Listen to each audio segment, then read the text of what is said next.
నమస్తే ఆల్. వినాయకుడి పండుగ దగ్గరికొచ్చేస్తుంది గదా! బళ్ళు పక్కన పెట్టి చాన్నాళ్ళయింది. బాగా దుమ్ముగా పట్టేసింది అని చెప్పి సర్వీసింగ్‌కయితే తీసుకెళ్తున్నా. మా ఇంటికాడ నుంచి ఒక 5-6 కిలోమీటర్స్ ఉంటది సర్వీసింగ్ పాయింట్. సర్లే అని చెప్పి స్టార్ట్ అయిపోయా.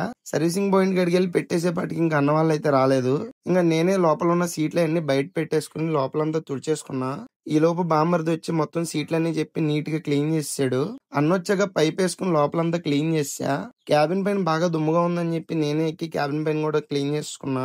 అన్నొచ్చాక మొత్తం పైనుంచి కింద వరకు నీట్‌గా అయితే క్లీన్ చేసేసాడు. ఈలోపు బాబాయ్ బండి కూడా వచ్చింది.